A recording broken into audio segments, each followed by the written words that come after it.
Let's talk all about AI in business. It's hosted by Brent Muller.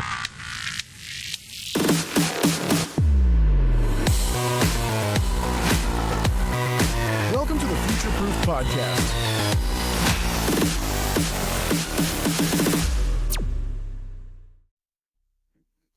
Hi, and welcome to the latest episode of Future Proof Podcast. I'm your host, Brent Muller. My guest today is Brandon Leibowitz from SEO Optimizers. Brandon, welcome. Thank you for having me on today. Yeah, glad to have you. So, Brandon, tell us a little bit about your backstory, how you got to starting the company and founding the company. My name is Brandon Leibowitz, and just kind of fell into this whole digital marketing world back in 2007. I got my degree in business marketing, and after I graduated from college, one of the first jobs I got out of school was helping a company with their SEO, which I didn't really know much about it. They don't really teach you that in school. Maybe they do now. Back in 2007. Definitely not, right? Not too much about digital marketing, a little bit, but not too much. So the company knew that and said, we're new to this as well, and we want to learn with you, going to workshops and seminars and classes, and did that for a few months and realized this is the future. Everyone's going to have a website. SEO is just free traffic, and who doesn't want free traffic? So I focused on that over the years, working at different advertising agencies as a director of SEO. And before work, after work, on my lunch breaks, I'd work on my own company, and eventually built that up to where I was able to quit my job and just helping people ever since tap into that free traffic from Google. Amazing. So you are the definition of bootstrapping. So fast forward, tell us a little bit about from once you started the company and went full time to now, like what's been the ups and downs and the journey and growth strategy. No, I mean, there's been lots of ups and downs. I started in 2007, didn't even have a website back then. I had to barter with somebody, so I posted ads on Craigslist saying I could help out with SEO, but I don't know how to code or build websites because that's a whole thing. And back then it was Dreamweaver was the only way to build it with HTML. Right. It was very, very tricky, but luckily this one guy wanted to barter where he's like, hey, if you rank me, I'll build you a website. So I was able to rank his insurance company back then above the government's website for Medicare supplemental insurance, and did that for a while. And he gave me or helped me build my website on Dreamweaver, showed me how to use it. Very complicated. I kind of understand the basics. Luckily nowadays, WordPress, Shopify, Wix, and they're all way easier. Webflow, so much easier. So you don't need to know coding, but that's really how I got into it. And then ever since then, just been building up my website and just trying to figure out how to get clients. Luckily nowadays, I get more inbound leads. I don't have to do the outreach, but initially I would cold call people, go door to door, and just do whatever needed to be done to try to get in front of business owners, which did not really work. But over the years, I built my name up, built my company up, and get the referrals, word of mouth. And that just works much, much better to get clients in social media, on podcasts, and just putting myself out there as much as I can has helped me get more inbound leads. And well, I think the more you're out there in different mediums now. So, how have you seen the changes in SEO, right? SEO's, not everybody knows the ins and outs of it, but I would imagine over the last few years, and then, we'll talk about the future here in a second, but how's it changed over the years, especially with the proliferation of all the social media platforms and, the search engine, changes, all the time.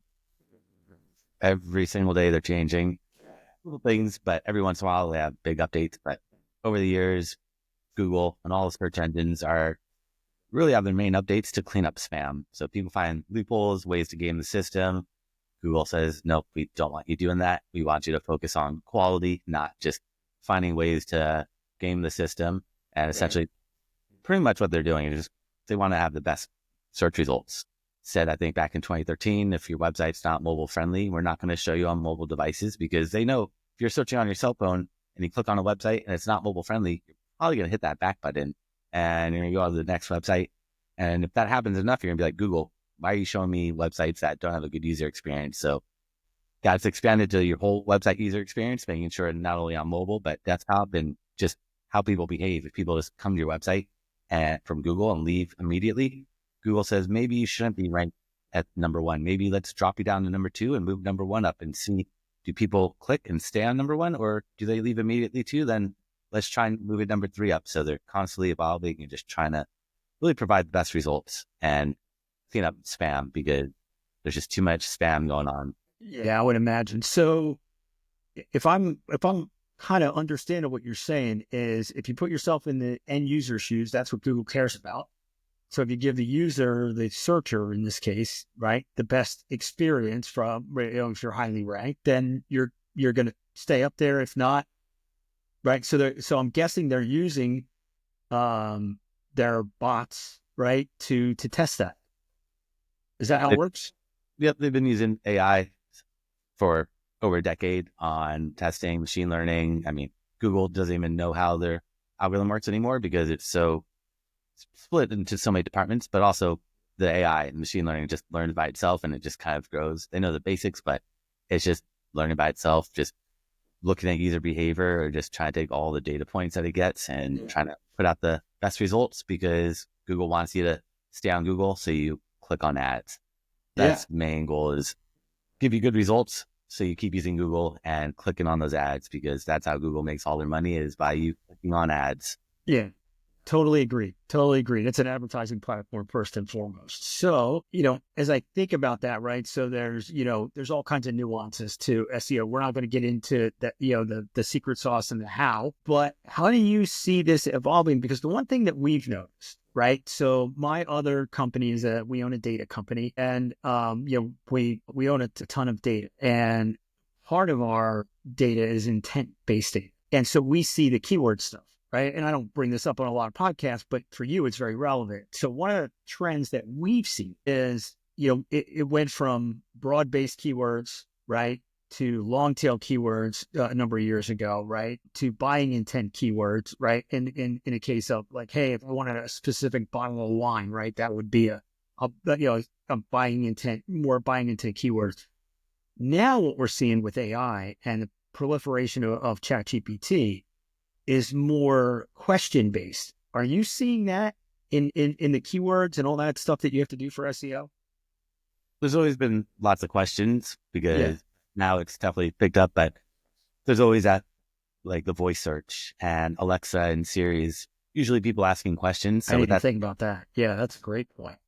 We've always been trying to think of questions that people are going to ask and then writing those on your website and then answering them. Because if you want to show up in that, if you don't have that question, then Google's not going to show you, or Alexa or Siri or ChatGPT or whatever platform you're on. They're pretty much just question answers, because Google's been doing that for a while, where they put this little featured snippet at the top of Google search results, right, with giving you the answer beforehand, which is kind of like what the AI overview is that they have right now, which is they have an AI overview, then they have a feature snippet, then they have the ads, then the organic, and they have a lot going on, and we just have to see which one they pick, because it's kind of repetitive a little bit. And right, I've been around for a while. It's just ChatGPT made it easy to like talk to AI, where you could ask a question, have it do stuff for you. But AI has been in the search results for a long time, and ChatGPT is really just Microsoft, which is really Bing.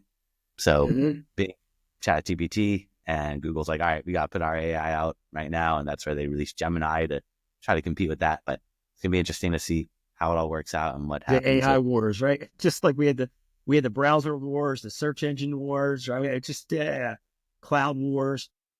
And again, it's just competition. But as you look down the road, how do you see SEO evolving and search? That one is tricky, but ever since I've been doing SEO in 2007, people have been saying SEO is dead. And people are saying now because of AI, which thought for a while, maybe AI is going to just take over the search results, but it's probably not. It's going to be more question and answer, or just become a tool that people use to help with like coding and content creation and all this other stuff. But I don't think it's going to replace search engines. I mean, we'll have to see. They're going to put out Search GPT, which is their search engine. But I mean, that's probably just Bing, just skin to look like ChatGPT. And it's going to just be powered by Bing. So essentially, and I just think it evolves from keywords to questions to topics, or maybe a combination of all of those things, right? It's just an evolution, right? There's too much inventory out there for SEO to go away ever. I mean, there's so much inventory just in the advertising space that goes unsold, right? So most people don't even know that. Like it's some ridiculously low number, because if you think about how many web pages are out there, how many crazy number of keywords are, there's no way they could sell all that inventory, right? And so, and the search tools are really smart about showing you like anything with a zero, right? It's just Google doesn't run ads there, right? Because no one's either searching or buying it. But going back to the SEO piece, I think you're right. I think this is just the next evolution.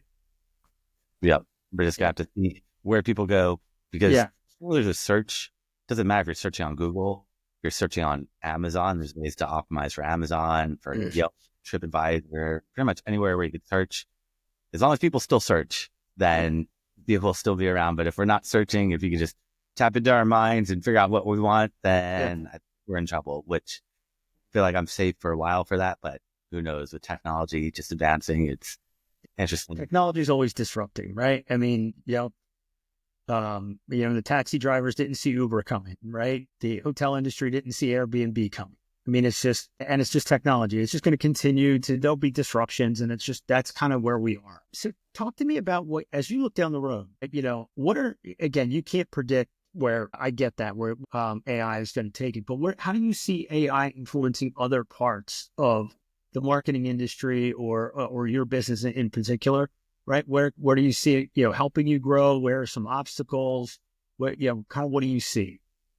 It's definitely helping with content creation. Google loves text, and the more text you put on your website, the happier the search engines are.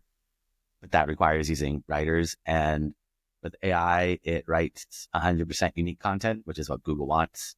It's just not accurate. So you can't just copy verbatim, but use it as a starting guide to help you come up with content ideas or outlines. That's really going to help out a lot. And social media, content creation. I mean, transcribing audio or podcasts, summarizing it. It's a lot to help save time and just help you become more efficient. But it's just a tool, and it's just how you use that tool to make sure that you don't just rely on it to just do everything for you. Maybe in like 10 years, the more people use, the more accurate it's going to be. But right now, it's still really, really new, and it's that's why they call them, that's why Microsoft calls it Copilot, right? It's why we here at Future Proofed, and we stole this from Alexander from Smith OS. I always give him credit, but he calls them digital coworkers. And I said, right now, that is what AI is, right? So your content creators, they're digital coworkers. You're right. They're not going to get you there, but they're going to be way better than starting from a blank screen. Yeah. Nice little boost, because I still use writers. I still prefer to use human writers, but unfortunately, we're using AI and then charging me full price. So now I'm just like, maybe we use AI to come up with outlines, and then you fill in the blanks. But just rely on AI to create the content, because people do it, and there's case studies where it works, but in the long run, those websites usually get penalized and drop down because that quality of the content is not there yet. Got it. So that's a key thing, right? The quality of the content, right? That goes on every web page. That's one of the most important things. Is ever since I've been doing SEO back in 2007, they would tell me content is king, meaning text. So text has to be helpful, beneficial to the reader and the user. And Google had a big update last year about content and making sure it's helpful and not to the AI. Now Google's just flooded with content because it's click a button, anyone can create hundreds of articles that are all 100% unique, right? But they're not accurate. And now Google has to weed through all that, and that's a whole another. Yeah, I can't even imagine what the algorithms are going through. It's crazy. It's crazy. So tell me, in your experience over the last since ChatGPT came online, how has that changed your business, right, outside of the content? As you look ahead, do you see that infusing in other businesses? Because I think marketing, right, and this is the reason I'm asking you these in-depth questions, Brandon, is I believe that marketing is at the forefront of usage, right, for ChatGPT. And so I just kind of want to get your perspective on what you're seeing outside of content. I mean, it helps a lot with just coming up with ideas for just improving your existing writing, like emails, subject lines where I'm just like, all right, is this the best subject line?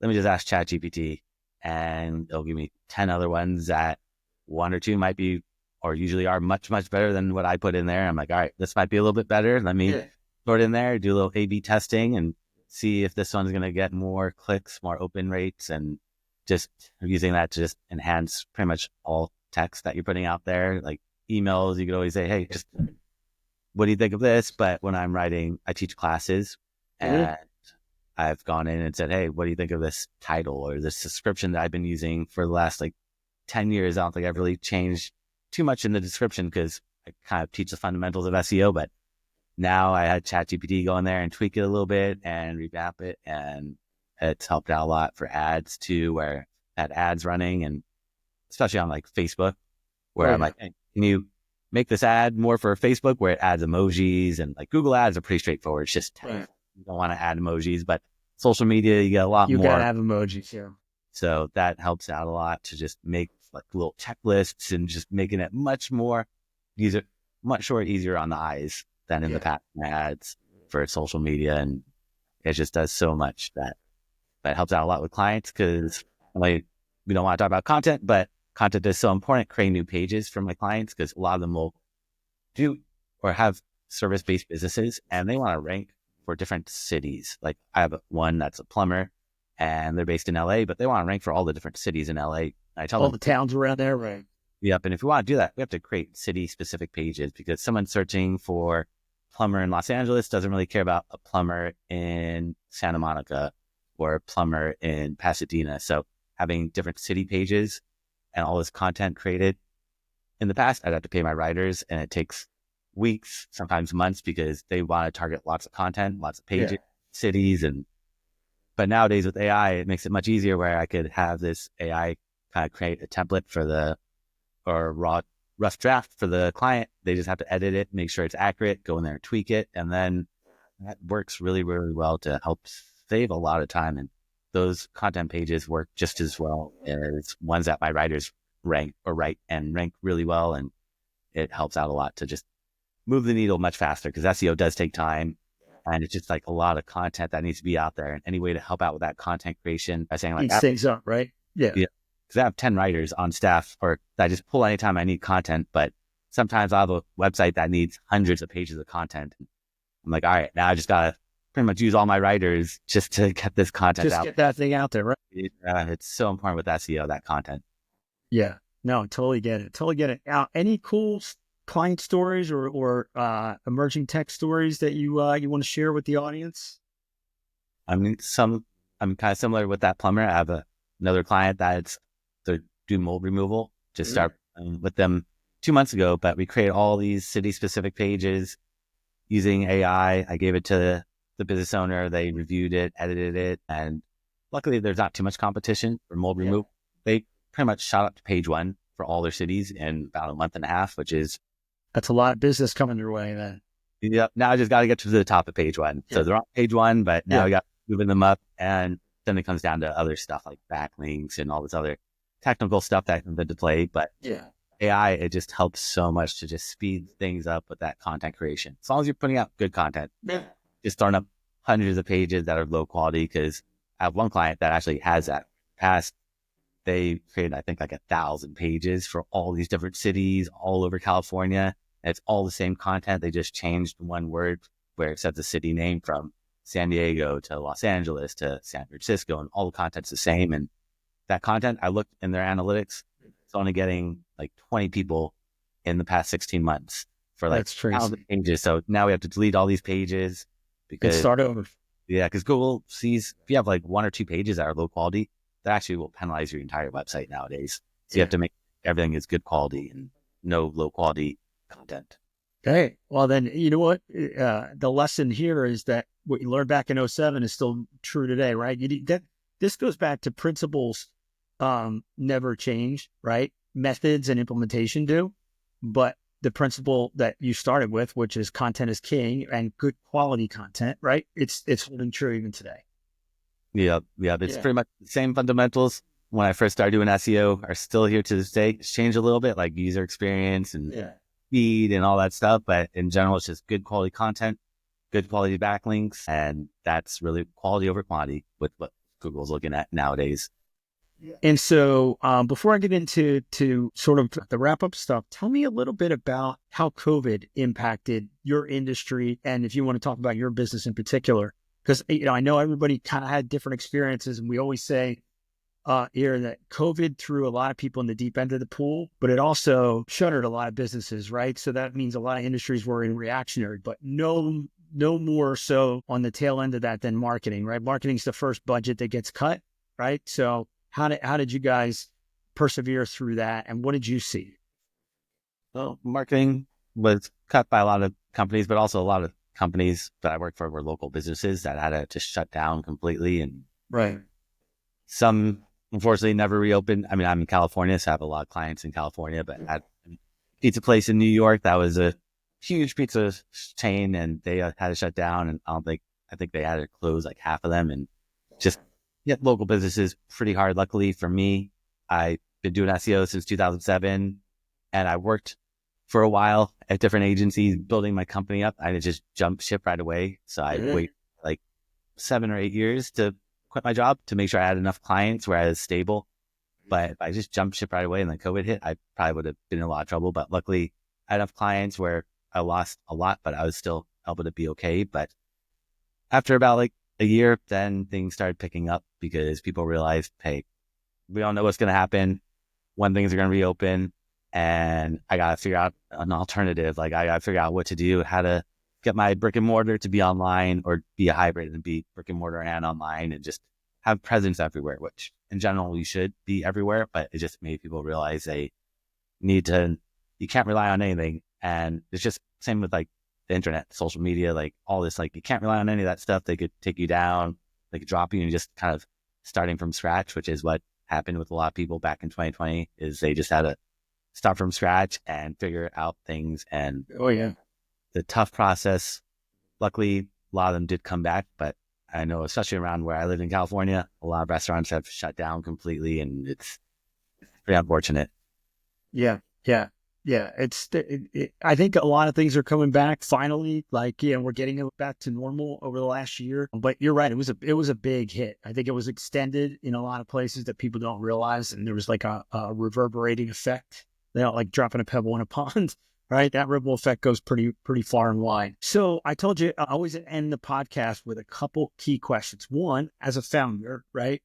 And what is something that you've done that you think other founders would find interesting over the last, 12 months, whatever, even the last month, that you've used AI, ChatGPT automations that would be interesting? I've been using it to help me with a lot of stuff, but I guess something that's more useful for the general population, not just for people that do SEO, is just, I would say, just coming up with content ideas for like blog post topics, or just coming up like with coding changes, which is a little more technical, but I use it to help me code stuff because I don't really know coding. And with SEO, if you could add schema, it's a coding language that the search engine's created that helps you show up in all these rich snippets, these featured snippets that show up in Google, but also AI is all pulled from schema. So if you want to show up in AI search results, you need schema, which I've always been using schema and adding it to my websites, but AI makes it much, much easier where I don't have to code it and you can just have it code it for you in seconds. It's pretty crazy. If anyone has a website and they add schema, if you don't know what schema is, you can just be like, ChatGPT, what schema should I add on my homepage, or what should I add on my product pages? And it'll write it for you, and you just add it to your website, and that will get you to show up in AI search results. It'll get you in the voice search, the question and answer, the feature. Interesting. A lot of places. And that one used to be very technical, but now not. It sounds more complicated than it really is, but with AI, it's very, very easy to do. Yeah. That's another cool thing, right? That, most people would just overlook, and there's a really cool thing to do. Thank you, Brandon. That's awesome. All right. So last question I always ask is, I'm sure you guys have talked internally about your growth over the next 12 months, especially being January, right? Although we're at the end of it. But as you look out in the next 12 months, right? And is there one thing that you could overcome to hit that or exceed that growth target? And if so, if I can give you a magic wand to fix it, what would that be? Probably adding a couple more hours in the day would be nice. I can't do that. And that day a little bit more, but just trying to work on time management and systems and processes and just trying to get that done because I've been working on a book, almost done with it. It's just been taking longer than I expected. An SEO book, I'm guessing? It's about the value of being a guest on other people's podcasts and how it actually helps your SEO and has all these other benefits that a lot of people don't realize because I've had my own podcast, but I like to do guest podcasts because it just has a little bit more SEO value. You get backlinks and that's what the book is all about, is how to just utilize guest podcasting. Well, hey, look, when we put the podcast live, we'll have a link to your book if it's live. If not, we'll add it later, right? Yep. No, it should be at the home stretch now. So I'm just going in, tweaking it a little bit more because with the book, I just didn't realize how much work goes into it. And then the more I write the book, the more I realize I got to tweak it and just make it more of a user guide, like not just telling you what to do, but making it like actionable. Be like, all right, at the end of this chapter, now I want you to go out and reach out to 10 podcasts using the strategy I mentioned and see what happens. So trying to make that they actually take action, because I know a lot of people read, I do it myself, but taking action, it's not a lot of people do that. That's why I teach classes and I tell everything I know about SEO, because I know, unfortunately, most people won't do it, right? Unfortunately, which stinks, right? Yeah. Yep. So I'm telling all my build training courses and the same thing. It's crazy the amount of people that don't execute on it. So I totally understand that, Brandon. All right. So to wrap up, by the way, thank you. Very cool. I can't wait to see the book. Tell everybody and you work nationally, right? I mean, you worked in New York, you're based in LA, but you work across. So if someone wants to get in touch with, and we'll have all the website links when it goes live, but Brandon, tell people how to get in touch with you guys. So I actually created a special gift for everybody. If you go to my website at SEOoptimizers.com/gift, that's SEOoptimizers.com/gift. And they can find that gift there along with my contact information and classes that I've done over the years. I've actually thrown up for free. So you can see step by step how to do a lot of stuff that we talked about, even the AI stuff. I have classes that I've shown how to do the schema and how to do keyword research, and all that is up there for free, along with my calendar. If they want to book a time for a free website analysis, I'm happy to check out their website from an SEO point of view for free there as well.